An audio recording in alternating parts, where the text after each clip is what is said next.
நாய் வந்து அந்த ஏரியாவுக்கு தான் ரொம்ப ஃபேமஸாக இருக்கும். ஏரியா விட்டு தான் வெட்டிடும். அந்த மாதிரி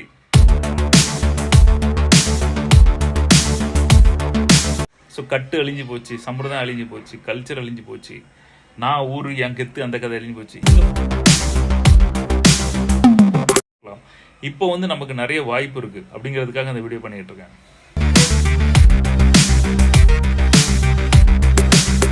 சமுதாயம் வந்து எப்படி ஆரம்பிச்சிச்சு அப்படின்னு யோசிச்சு பார்க்கேன். சமுதாயம் வந்து ஆரம்பிக்கும் போது பார்த்தீங்கன்னா எல்லாரும் வந்து நம்ம எல்லாரும் ஊரில் இருந்திருப்போம். இந்த சீன் நல்லா இருக்கா? இதுதான் நம்ம வீட்டுக்குள்ளே பார்வை. ஒரு பங்களா வீடு வச்சுருக்காங்க. நம்ம காரங்கனுக்கு ஒரு வழி, இதெல்லாம் வீடு சூப்பராக இருக்கா? அதான் நம்ம ஆத்திரான் மலை முன்னாடி பார்த்துட்டு பேசிட்டு இருக்காது. ஓகே, நான் மேட்டருக்கு வரும். ஸோ ஆதி காலத்தில் என்ன அப்படின்னா நம்ம எல்லோரும் ஒரு சமுதாயம் உருவாக்கியிருப்பாங்க. அந்த சமுதாயத்தில் வந்து பணம் எல்லோரும் ஒருத்தர் சார்ந்து இருப்பாங்க இல்லையா? ஆடு மாடு, வீட்டு வேலை, தச்சர வேலை, இப்படி ஒன்றா ஒவ்வொரு வேலைக்கும் எல்லோரும் ஒருத்தரை சார்ந்து இருப்பாங்க. தங்கம் பண்ணுறது, சாமிக்கு பூஜை பண்ணுறது, அப்படி எல்லோரும் தனித்தனியாக இருப்பாங்க. அதுக்காக நம்ம சொசைட்டி வந்து அந்தந்த சமுதாயத்தை உருவாக்குச்சு இல்லையா? ஒவ்வொரு ஊர் எடுத்துக்கிட்டிங்கன்னா அவங்க ஒவ்வொரு வேலைக்கும் ஒரு சமுதாயத்தில் இருப்பாங்க. இது வந்து அவங்களுக்கு வேறு வழி கிடையாது. ஏன்னா அந்த ஊரில் தான் இருப்பாங்க. அந்த ஊரில் அவங்களுக்கெல்லாம் பணம் வேணும். அந்த ஊரில் எல்லா வேலையும் செய்யறதுக்கு ஒரு ஸ்பெஷலிஸ்ட் வேணும், ஆசாரி இல்லையா? எல்லா வகையான ஆட்கள் வேணும். அதனால் அவங்க இருந்தாங்க. ஸோ ஒவ்வொரு கம்யூனிட்டிக்கும் ஒவ்வொரு பேர் வச்சாங்க. அதுக்குன்னு ஜாதி உருவாக்குனாங்க. அதில் காணதுக்கு நான் பெரியவன் நீ பெரியவன் அந்த கதையெல்லாம் வந்துச்சு. இதில் உயர்ந்தவன் தாழ்ந்தவன் அந்த மாதிரி விஷயங்கள். இது ஒரு பக்கம். ரெண்டாவது, நான் இதில் என்ன பார்க்குறேன் அப்படின்னா, இது ஒரு குறிப்பிட்ட காலத்தில் இருக்கும்போது இது கிடையாது. சுற்றுப்பிரயாணம் என்ன சொல்லுவாங்க, மக்கள் வந்து வெளியே போக முடியாது, ரொம்ப தூரம் ட்ராவல் பண்ண மாட்டாங்க. மும்பையில் வரணும்னா 7 நாள் ஆகும் அப்படின்னு சொல்லியிருக்காங்க. அதே மாதிரி ஒரு ஊட்டு ஒரு ஊர் போகணும் அப்படின்னா வில்லு வண்டி கட்டிட்டு மாட்டு வண்டி கட்டிட்டு அந்த மாதிரி போவாங்க. வெஹிக்கிள் வாகனம் வந்து கிடையாது. அந்த மாதிரி சூழ்நிலையில் ஒவ்வொருத்தரும் ஒவ்வொரு கம்யூனிட்டி வந்து அந்த ஊரை நம்பி தான் இருப்பாங்க. ஊருக்கு வெளியே வர முடியாது. அந்த மாதிரி எனக்கு தெரிஞ்ச விஷயத்தை நான் ஆராய்ச்சி பண்ணதில் நான் சொல்கிறேன். ரெண்டாவது வந்துட்டு அதுக்கப்புறம் என்ன ஆச்சு அப்படின்னா அவங்க வந்து ஊரை விட்டு வெளியே போக ஆரம்பித்தாங்க. கொஞ்சம் வெளியே போக ஆரம்பித்தாங்க. அதாவது எங்கள் அப்பா மாதிரி பீரியட் அவங்களாம் வந்து மும்பை வர ஆரம்பித்தாங்க இல்லையா? சின்ன குழந்தைங்கள ரொம்ப பாவர்ட்டி என்ன சொல்லுவாங்க, கொடூரம் இஸ் லைக் 13 பிள்ளைகள் 10 பிள்ளைகள் சோறு போட முடியாது. எங்கள் தாத்தா வந்து 17 வயசு வரைக்கும் கல்யாணம் பண்ணலை. அவர் என்ன சொல்லுவாங்க, 17 வயசுலேயே கல்யாணம் பண்ணி கொடுத்துட்டாங்க. அவருக்கு பிள்ளைகள் 13 வயசு ஆகும்போது அது அவங்க அம்மா அப்பா பார்த்துக்கிட்டாங்க. பிள்ளைகளுக்கு 13 வயசு ஆகும்போது பிள்ளைகள் பார்த்துக்கிட்டு, இதுதான் எங்கள் தாத்தாவோட நிலைமை, எங்கள் அப்பாவோட நிலைமை. அந்த மாதிரி ஒரு சூழ்நிலையில் ஃபேமிலிஸ் ஓடிட்டுருக்கு. எங்கள் அப்பா இங்கே வந்துட்டு இங்கே பாம்பேயில் இருந்தாங்க. இங்கே வந்து ஹோட்டலில் வேலை பார்த்து, அதுக்கப்புறம் கம்பெனியில் வேலை பார்த்து, கோத்ரேஜில் அந்த மாதிரி கம்பெனியில் வேலை பார்த்து அவங்க அப்படி இருக்காங்க. அங்கே தான் நாங்கள் அக்கறங்க சமுதாயம் ஆச்சு. எங்கள் அப்பா அங்கே வந்ததுனால ஃபுல் கம்யூனிட்டி எங்கள் அப்பா அங்கே வந்ததுனால எங்கள் அம்மாவும் பாம்பே மாப்பிள்ளை அப்படின்னு சொல்லி கல்யாணம் முடிச்சு கொடுத்தாங்க. பாம்பேலேருந்து நாங்களும் பாம்பேயில் பிறந்து வளர்ந்தோம். இங்கே இருந்ததுனால ஒரு எப்படிப்பட்ட சமுதாயம் உருவாக்கலாம், இப்போ வந்து நமக்கு நிறைய வாய்ப்பு இருக்குது அப்படிங்கிறதுக்காக அந்த வீடியோ பண்ணிகிட்டு இருக்கேன். நமக்கு எப்படிலாம் வாய்ப்பு இருக்குது, நம்ம சமுதாயத்தை நம்ம உருவாக்கலாம். முதல்ல ஏன் பண்ண முடியல, இப்போ ஏன் பண்ண முடியும், இப்போ எந்தெந்த வாய்ப்புகள் இருக்குது அப்படின்னு பேசிகிட்டு இருக்கோம். நம்பர் 1. ஸோ வந்து அப்போ அங்கே வந்தாங்க. அப்புறம் கல்யாணம் முடிச்சு நாங்கள் பிறந்தோம் வளர்ந்தோம். இங்கே சமுதாயம் வந்து ஊர் சமுதாயம் கிடையாது. இப்போ வந்து வருஷத்தில் 2 தடவை ஊருக்கு போகும். இப்போ நான் ஊரில் தான் வாழ போகிறேன், ஊரில் தான் அப்படி இருக்கும்போது எங்கள் அப்பா பணத்தெல்லாம் இங்கே சம்பாரிச்சு கொண்டு ஊரில் வீடு கட்டி போட்டு அந்த வீட்டில் இருந்ததே கிடையாது. வருஷத்தில் ஒரு 10 நாள் ஊருக்கு போகும்போது இருந்தது. வாழ்க்கை ஃபுல்லாக இருக்கவே இல்லை. அந்த 10 நாள் ஊருக்கு போய் ஊரில் பெருமை பேசுகிறதும், ஊரில் இந்த மாதிரி வீடு கெட்டதோட ரைட்டு, அந்த வீடை அடிமாட்டு ரேட்டுக்கு விற்றதான் எங்களுக்கு ஞாபகம் இருக்குது. ஸோ ஊரில் வீடு கட்டுறது நல்லா யோசித்து கேட்டுங்க. உங்களோட வாழ்வியல் நீங்கள் இருக்கிறது எங்கேயா பண்ணுங்க. நிறைய எங்கள் அப்பா மாதிரி நிறைய பேரை பார்த்துருக்கேன். ஊரில் கெத்து காட்டுறதுக்கு, ஊரில் நான் வாழ்ந்துட்டு இருக்கேன்டா அப்படின்னு காட்டுறதுக்காக இங்கே நகையை அடையாளம் வச்சு பிச்சை எடுத்து கஷ்டப்பட்டு அது கொண்டு ஊரில் படத்தை கட்டி போட்டு இங்கே குருவி கூட்டில் இருப்பாங்க. தாராவி நாங்களாம் வந்து சரியான சோப்பட் பட்டியில் இருப்போம். ஆனால் ஊரில் கெத்தாக எங்கள் அப்பா வீடு கட்டியிருக்காங்க. ஸோ அந்த மாதிரி எல்லோரும் நிறைய பேர் பண்ணிட்டு அவங்களுக்கு தெரிஞ்ச ஆளுகள் தான் சொல்லலாம். ஸோ அது ஒரு கம்யூனிட்டி. அப்போ என்ன ஆகும்னா, நாங்கள் இருந்ததுன்னா நாங்கள் இருந்த வீட்டிலேருந்து ஃபுல்லாக திருநெல்வேலி ஆட்கள் அந்த மாதிரி நிறைய பேர்லாம் இருந்தாங்க. அப்போ தான் எனக்கு வந்து எங்கள் ஊரில் இருக்கும்போது எல்லாம் இந்து அதான் இருப்பாங்க. வந்து முஸ்லீம்னு ஒரு சமுதாயம் இருக்குது, கிறிஸ்டின்ஸ் இருக்காங்க. அந்த விஷயம்லாம் கொஞ்சமாக தெரிய வந்துச்சு. அப்புறம் நான் இருந்த ஃபுல்லாக கம்யூனிட்டி எல்லாம் மிக்ஸு கம்யூனிட்டி. அப்போ ஒரு விஷயத்துக்கு தெரிய வந்து அப்போ வந்து இந்த ஜாதி, இந்த மதம் இதெல்லாம் மங்கி போச்சு. யார் கூட சுற்றி இருக்கமோ அவங்களெல்லாம் சேர்ந்து வாழணும் அப்படிங்கிற மாதிரி ஆச்சு. எல்லாருக்கும் மதிப்பு கொடுப்பாங்க. அதேமாதிரி ஊரில் ஒரு ஜாதிக்காரவனா இங்கே வந்தானா இங்கே எல்லாரும் மதிப்பு பேசுவான். ஏன்னா ஊரில் போனால் அந்தந்த ஜாதிக்கு தகுந்தோடு மதிப்பு கொடுத்து பேசுவான். இங்கே வாழை ஒட்ட வெட்டிடுவான். இங்கே வந்து எவனை நீ நான் பேச முடியாது. ஆனால் ஊரில் பேசுவான். என்ன சொல்லுவாங்க தெரியுமா? நாய் வந்து அந்த ஏரியாவுக்கு தான் ரொம்ப ஃபேமஸாக இருக்கும். ஏரியா விட்டு தான் வெட்டிடுவான். அந்த மாதிரி இந்த ஜாதிக்கார பேசுகிறவன்லாம் எனக்கு பச்சையான நாய் தான். அந்த ஏரியாக்கெல்லாம் வாழ ஆட்டிக்க வேண்டியதான். வெளியே வரமாட்டான். ஏன்னா வெளியே மதிப்பு கிடையாது. அவனும் மதிப்பு கொடுக்க மாட்டான். வெளியே இவன் எல்லாத்துக்கும் மதிப்பு கொடுக்கணும் அந்த கதை. ஸோ அது ஒரு காலம். சமுதாயம் மாறி போச்சு. ஏன்னா ஊரில் இருக்கும்போது வழி இல்லாமல் இருந்தோம். இப்போ இங்கே வந்தோன்னே இங்கே மும்பையிலே வாழ ஆரம்பிச்சாச்சு. அதனால் இங்கே எல்லா கல்ச்சர், பக்கத்தில் மராட்டிக்காரன், இங்கே குஜராத்திக்காரன், எந்த நாட்டுக்காரனும் தெரியாது, எல்லோரும் சேர்ந்து இருக்கும்போது ஆகிப்போச்சு.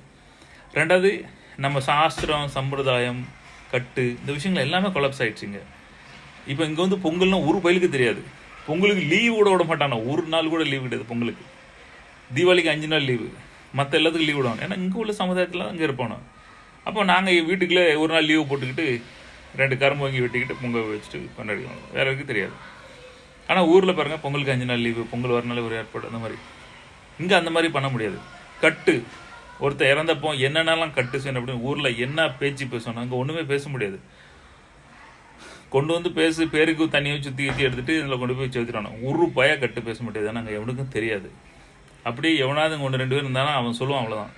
ஸோ கட்டு அழிஞ்சு போச்சு, சம்பிரதாயம் அழிஞ்சு போச்சு, கல்ச்சர் அழிஞ்சு போச்சு, நான் ஊர் என் கெத்து அந்த கதை அழிஞ்சு போச்சு. இங்கே வாழ்கிறது வேற கதை. இப்படி இது ஒரு சமுதாயம், இப்படி வாழ்ந்துட்டு இருக்கோம். எங்கள் அப்பா வந்து நான் நினைக்கும் போது, எங்கள் அப்பா அப்பவுமே வந்து அண்ணன் தம்பி தங்கச்சி எல்லாருக்கூடையும் சண்டை பேச மாட்டாங்க. பிறந்து வளர்ந்து எனக்கெல்லாம் விவரம் தெரிஞ்சு எங்கள் அத்தை அம்மாவுக்கெல்லாம் பேச வந்து, நான் 20 வயசுக்கு அப்புறம் 17 வயசுக்கு அப்புறம் தான் எல்லாருக்கும் வெளியே போய் ஒரு ஃப்ரெண்ட்ஷிப் பண்ணது வேறு கதை.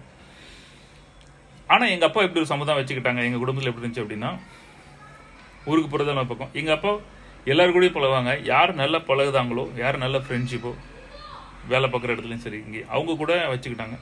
அவங்க கூட தான் நல்ல ஃப்ரெண்ட்ஷிப். அவங்க தான் எங்களோட நல்லது கெட்டதில், ஒவ்வொரு விசேஷம், ஒவ்வொரு ப்ரோக்ராம் எல்லாத்துலேயும் அவங்க தான் இருப்பாங்க. ஸோ ஊரில் வந்து நம்ம வேறு வழியெல்லாம் நம்ம ஊருக்காரங்க கூட தான் இருந்தாகணும். என்ன இருந்தாலும் ஊரை பகச்சிக்க மாட்டாங்க. ஏன்னா வாழணும் அங்கே தான். இங்கே நான் பெரிய சவுடாலாக பெரிய சண்டியர் மாதிரி நான் எல்லாம் பேசுவேன். ஏன்னா நான் பேசுகிறதுக்கு வேறு வழி இருக்குது. ஏன்னா நான் இங்கே இருக்கேன்.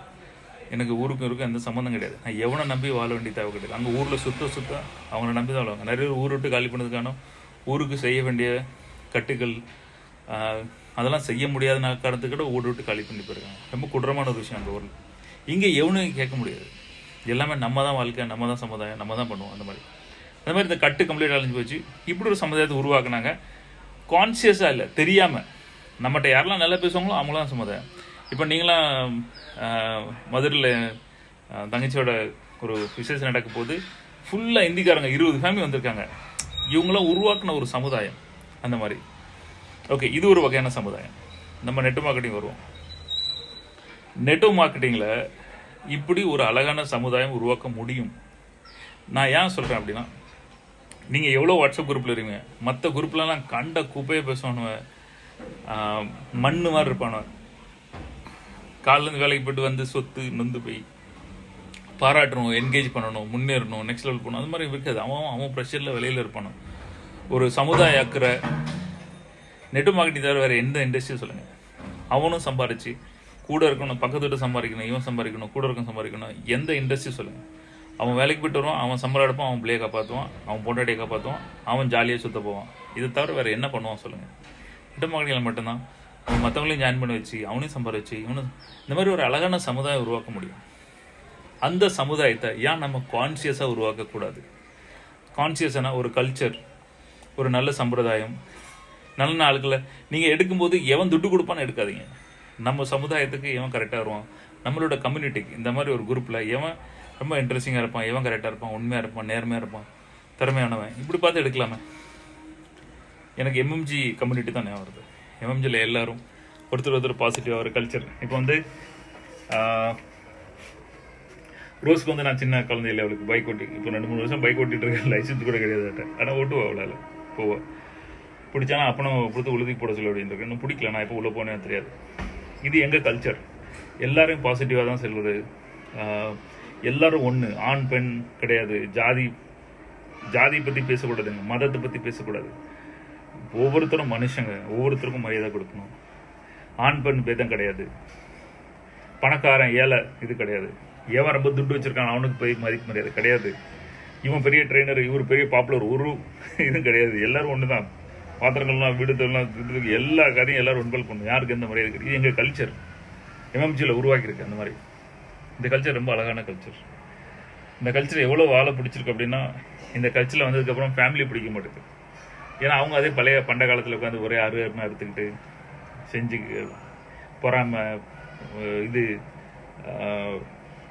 நோயின்னு வந்துட்டு சண்டே போட்டு புரியுற மாதிரி சொல்ல தெரியாது. நெட்வொர்க் மார்க்கெட்டிங் நம்ம நல்ல பிஸ்னஸ், சொன்னால் எப்படி சொன்னால் புரியும்னு தெரியாது இல்லையா? அது இங்கே படிக்கிறோம். கன்சல்டிங் எப்படி பண்ணணும், ஒரு பிஸ்னஸ் ஒருத்தர் சொல்லும்போது எப்போ சொல்லணும், ஃபோன் நம்ம நல்லதான் சொல்லலாம், ஆனால் அவன் ஓடுறான் எடுக்க மாட்டேங்கான, என்ன விஷயம் இல்லையா? அந்த விஷயம் படிக்கணும். இது தெரிஞ்ச ஒரு கம்யூனிட்டி, இது தெரிஞ்ச ஒரு சமுதாயத்தை நம்ம உருவாக்கும் போது எப்படி இருக்கும், அதான் நான் நினைக்கிறேன். ஸோ நெட்வொர்க் மார்க்கெட்டிங்கில் ஜெயிக்கணும் அப்படிங்கிறதுக்கு நம்மளோட கல்ச்சர் ரொம்ப முக்கியம், நம்மளோட கலாச்சாரம் ரொம்ப முக்கியம். நீங்கள் எல்லாரையும் தேர்ந்தெடுக்காதீங்க. இந்த ஒரு கல்ச்சர், இந்த ஒரு கலாச்சாரத்தில் யார் சரியாக வருவா, யார் இந்த விஷயம் நல்லா புரியும், நாங்கள் ஒவ்வொருத்தரையாக தேர்ந்தெடுத்துட்ருக்கோம். நான் என் கம்யூனிட்டியில் ஒருத்தரை கொண்டு வரதுக்கு 2 மணி நேரம் கூட பேசுகிறேன். அவங்க நம்ம கம்யூனிட்டி கரெக்டாக செட் ஆவாங்களா, இந்த விஷயம் அவங்கள படிக்க முடியுமா, படிக்க இன்ட்ரெஸ்டாக இருக்காங்களா, இதெல்லாம் தேடி பிடிச்சி நான் கொண்டு வரேன். ஸோ நீங்கள் எந்த கம்பெனியில் இருக்கீங்களோ, லீடர்ஸாக இருக்கட்டும், ட்ரெயினர்ஸாக இருக்கட்டும், அந்த சமுதாயத்தை உருவாக்குங்க.